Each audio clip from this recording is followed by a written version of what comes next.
Well, for my fourth and last number, I'm going to play a little... I have a request. See, I did a couple of months ago on a television show. Thank you. Something... You saw it, huh? Something that explained how the modern composers nowadays compose the modern song hit.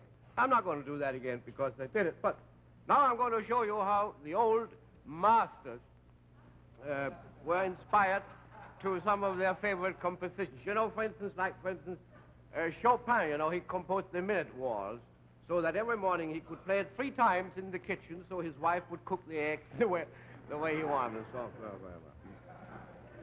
Beethoven, Harry S. Beethoven. You know, he composed the Moonlight Sonata for the girl and so on. But he also wrote the Minuet in G. And he was inspired by a new housekeeper they had.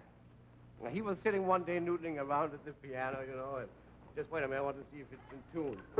Yeah, that's all right. He was noodling around a little, but he didn't know exactly. Then he saw this new housekeeper come in, and he had the inspiration for the Minuet in G. G. G. But he died later. Now, then there was a famous composer who had a girlfriend, and she was kind of, she had a hiccup. You know, she was a famous dancer, a ballet dancer, but she suffered from hiccups. So every time she danced, she had these horrible hiccups, and that was very annoying. So he composed a little piece of music for her, so that when she danced, she could do her hiccups so nobody would notice them.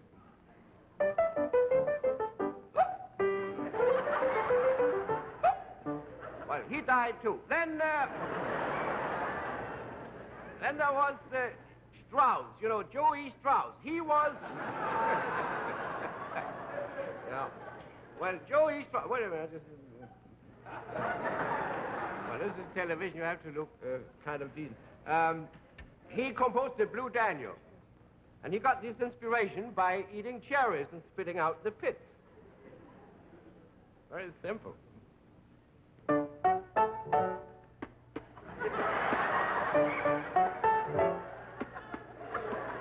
So on and so forth. But he'll never die. Well, then we come to Franz Liszt. As people call him Schlitz, because he was one of the famous composers who made Milwaukee famous. And he also... He composed the second Hungarian Rhapsody. As a matter of fact, I came here tonight to play a serious piece of music, and we're going to play it any minute now. Just let me finish this thing here. If I ever get through with it. But now, see, Franz Schlitz was inspired to his second Hungarian Rhapsody, number 2, because he already had written the first one. And then, see, he was invited to a party, and on his way there, he was inspired. And he was so excited, so when he came in the house there, he rushed over to the piano, because he wanted to see what it sounded like. He wanted to see what it sounded like. Wait a minute. Why didn't he want to listen to what it looked like? Well, that is English, and that has nothing to do with magic. Well, anyway, he rushed over to the piano, and all the guests came over to shake hands with him. How do you do, Mr. Schlitz? You know, he was so famous, and so on and so on. And he had to make a lot of pauses, and that's why the beginning of the second Hungarian Rhapsody have so many pauses. That were precious. Well, how do you do? Well, how do you do? Nice to see you. Well.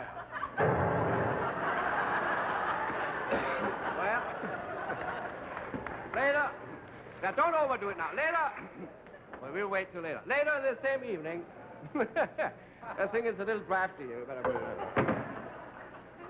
Later, the same evening, he had something to eat and drink, but he had most to drink because he wasn't very hungry. And that is why the second part of this Hungarian Rhapsody is a little gay, if I may say. And I may.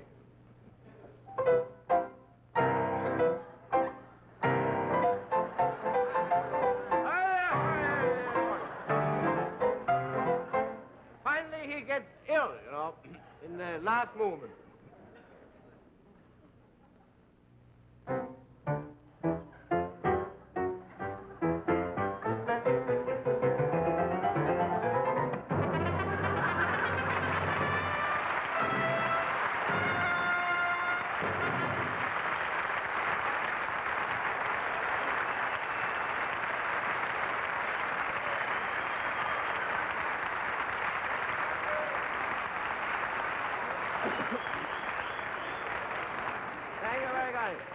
Now, for the little piece of music we have cooked up together, we are going to...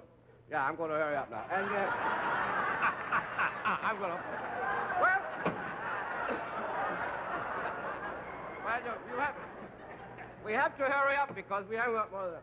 And, for my last number now, I'm going to play excerpt from Rachmaninoff's Second Piano Concerto No. 2 by Rachmaninoff, who also wrote the music, by the way. We play excerpts because we don't know the whole thing. Oh, I have to explain this to you. This is very important. This concerto was originally written for 90-piece orchestra. For some reason, we seem to be about 77 short. Only the sponsor can answer to that one. Yeah, there's another thing. This is very important. I have to explain this to you. That there's one important thing about Tchaikovsky I want you to know. No, not Tchaikovsky. Who may I play? Oh, Rachmaninoff. That's the one. That's the right.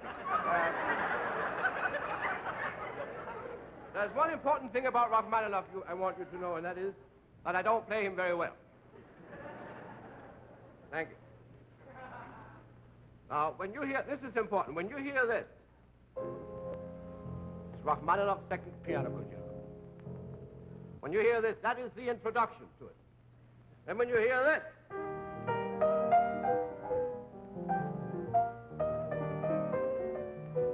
That's the main theme.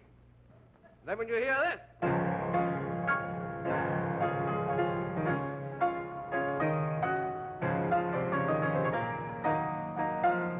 Then there's definitely something wrong, because that's Tchaikovsky. So, we'll begin. Here we go. Maestro, ready? Are you ready? Ready. Fine. I'm not. Wait a minute. Here we go.